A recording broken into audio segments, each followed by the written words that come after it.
Ben Heather here from Kingdom MMA, and I'm joined now by Nathaniel Wood, who's fighting Thiago Aguiar at Phoenix Fight Night on Saturday night in Bournemouth.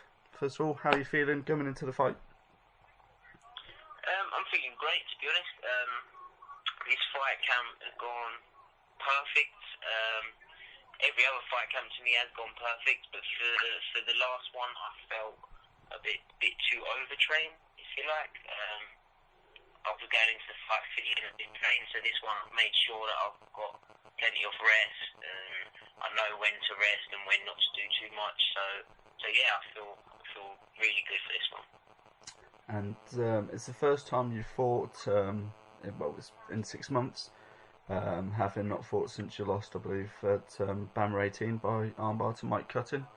What have you been up to in that time? Well, I was meant to fight. I was scheduled to fight on Bammer. I've forgotten what the date was now. In June, I was scheduled to fight Brian Crichton in June. So I was training for that, and I think 2 or a week and a half before the fight, it got cancelled. So yeah, unfortunately, I trained for a fight, didn't get to fight, and then I couldn't get a quick replacement. So I had a holiday with my girlfriend, and then I've been training solidly since I got back from that. Was that pullout part of the reason why you're fighting at Phoenix Nights this weekend rather than on a Bammer show? Yes.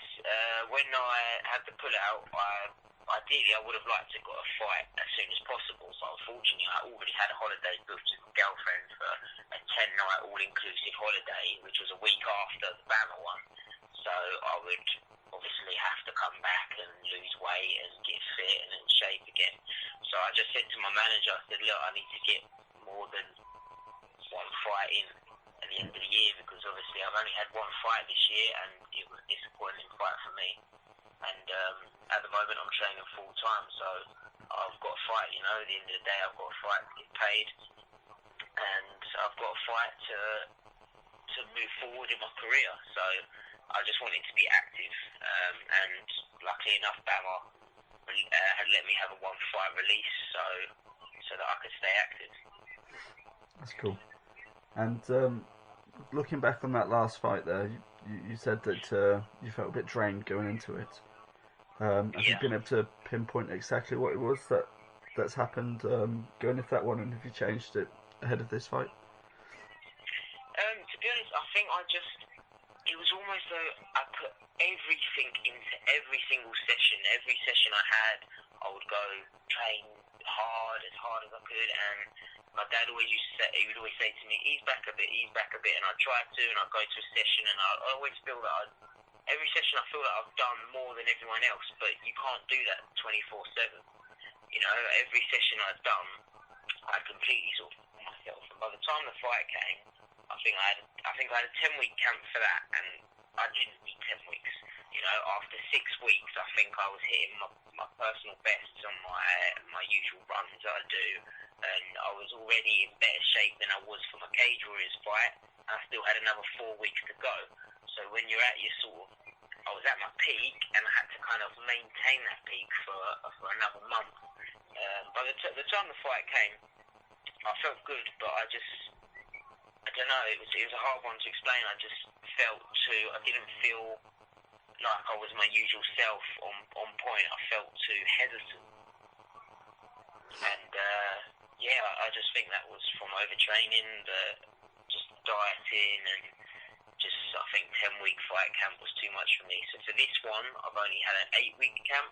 I feel that so much better for me. Yeah. I feel that now that I've shortened my camp down, I'm hitting my peak just at the right time. I don't want to hit my peak 4 weeks before a fight. Now I'm hitting my peak, and I'm just about to go into the fight, which to me is how it should be. Yep.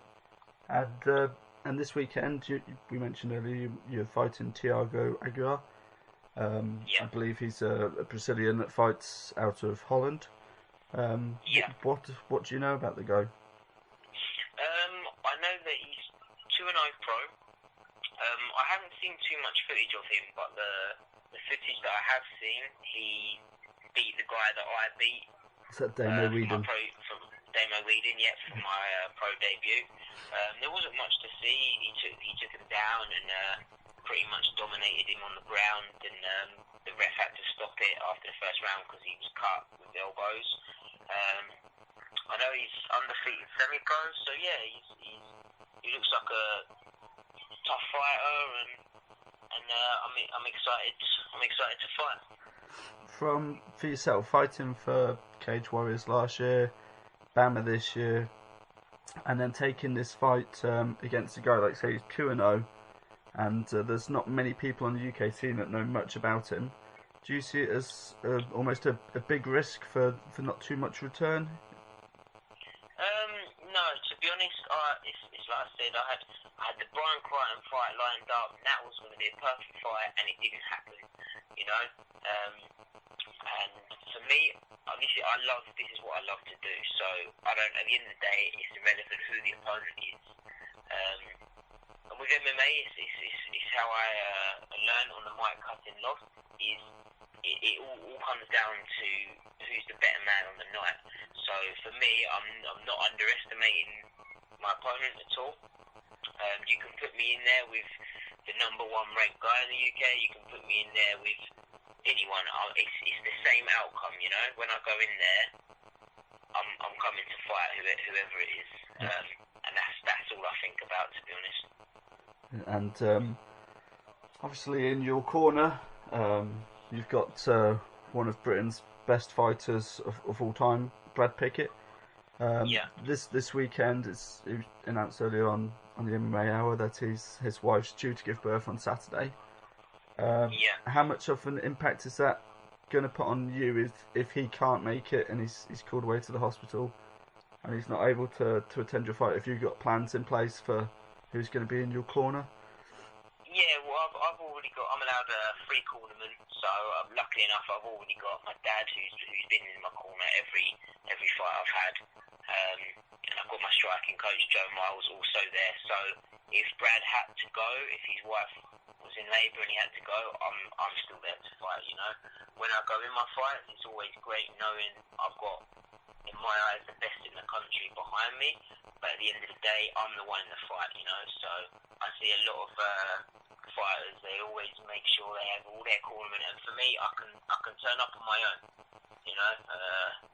I can come to the fight on my own. That's it. I'm there to fight. And you're known for being an exciting fighter. Every time I've been and seen you there, you've always put on a good show for the fans. How would you describe yourself to the fans down in Bournemouth that might not have seen you fight before? I would like to describe myself as aggressive. You know, I always come to fight. I actually started with jiu-jitsu, so I wouldn't say I was a striker from sort of day one, but I would definitely say the striking is where I most prefer to fight. You know, I think it's exciting, and that's what I believe the people want to watch. They want to see a stand-up fight. They want to see knockouts and finishes. You know, they don't want to see someone being an iron blanket and laying on someone for 3 rounds. So yeah, you can always expect me to bring a fight. You know.